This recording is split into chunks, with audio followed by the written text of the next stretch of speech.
Hello everyone, my name's Radio Mike, this is the inside of my mind, and we got this surprise Nintendo Direct Mini overnight, which is really cool, and it came out of nowhere, and I actually missed it and woke up this morning to the news that the next DLC Fighter Pass character for Super Smash Bros. Ultimate has been announced, and it will be a character from ARMS. No more information than that, we just know that it will be a character from ARMS, which is pretty cool.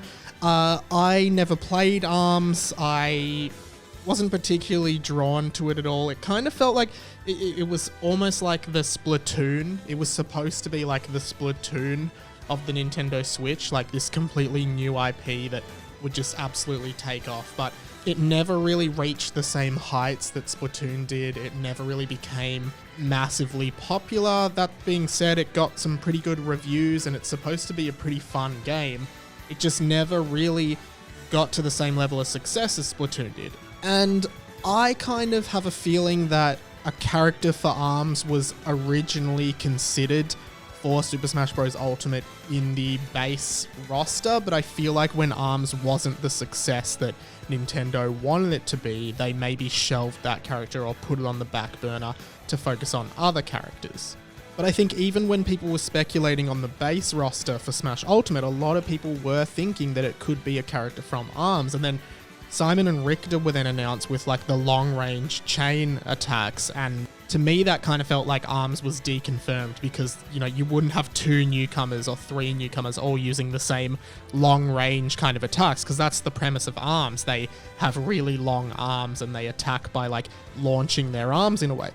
And I guess a lot of people do seem to be a bit disappointed by this. I'm not too disappointed. I'm pretty happy for there to be a character from ARMS as part of the DLC pack. I'm much happier than I was with Byleth, but I think people need to understand that there's like a degree of commercial interest for Nintendo with these DLC fighters. And to be fair to them, they did a pretty good job in the first Fighters Pass to think more about fan interest than their own interests. And I think a lot of the challenge for Nintendo with all of this DLC is they have to balance the interest of the fans with their own interest as a company that needs to make a lot of money. And having characters like the hero, Banjo-Kazooie, Terry Bogard, and Joker from Persona 5, like, none of that is particularly in Nintendo's commercial interests. In fact, most of that is to please fans. Banjo-Kazooie, one of the most wanted characters for a very long time. Terry Bogard, very popular in South America. The hero from Dragon Quest, very popular in Japan. All of these characters were fan service characters, and that's why the final pick, Byleth, was so disappointing to people. But Nintendo kind of had to put Byleth in to have at least some self-interest in this Fighters Pass, because people play as Byleth or they see Byleth and they want to buy Fire Emblem Three Houses, which is a Nintendo-produced game, which means Nintendo gets all the money.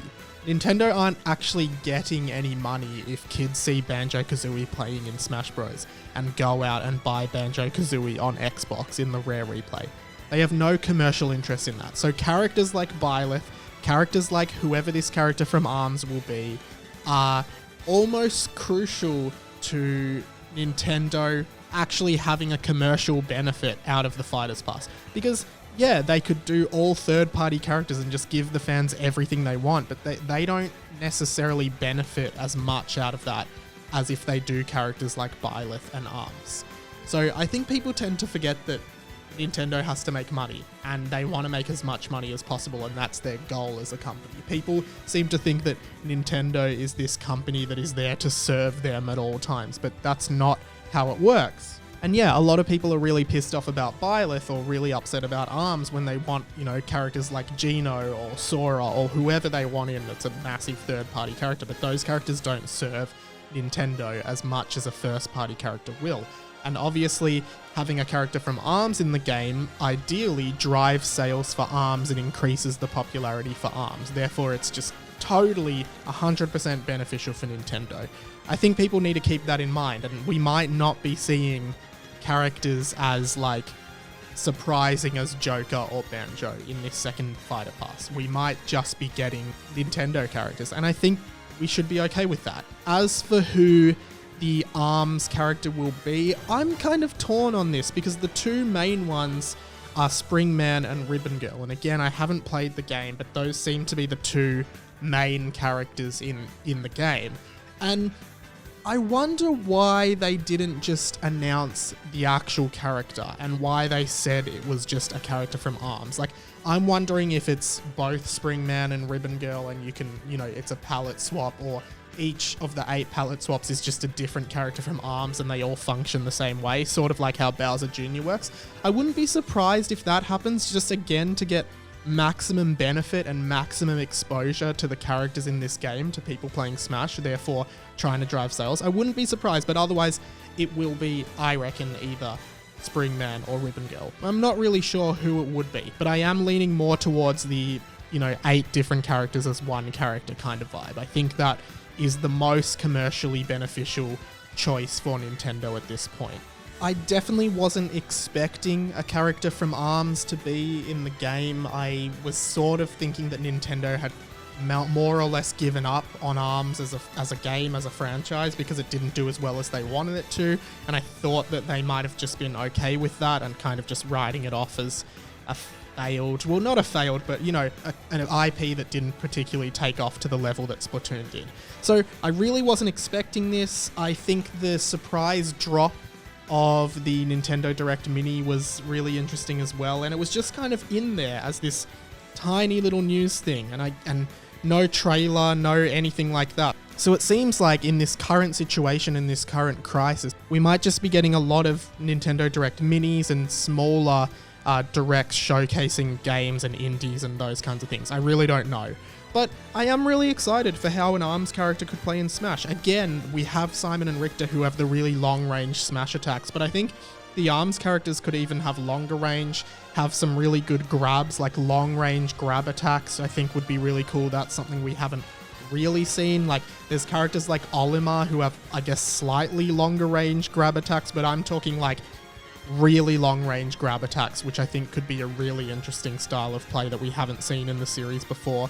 And yeah, I'm really happy with this choice. Like, it's obviously not in my top 20 picks, but I do think this is a cool choice that could be interesting and show some really cool new potential gameplay techniques, and yeah, really helps support Nintendo, which I think is something that I am okay with as long as it's not Byleth, who sucks and shouldn't be in the game.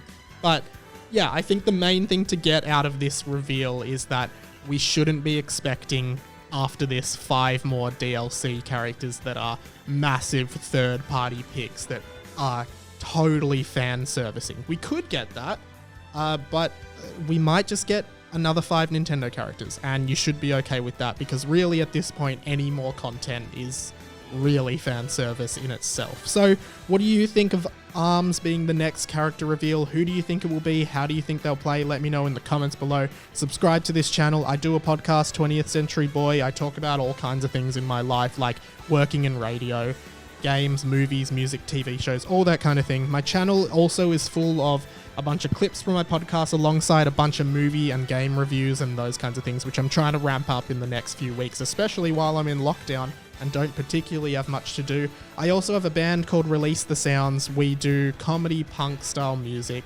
that's a lot of fun, and I hope you can check it out. It's on Spotify, Apple Music, anywhere you stream your music, or YouTube.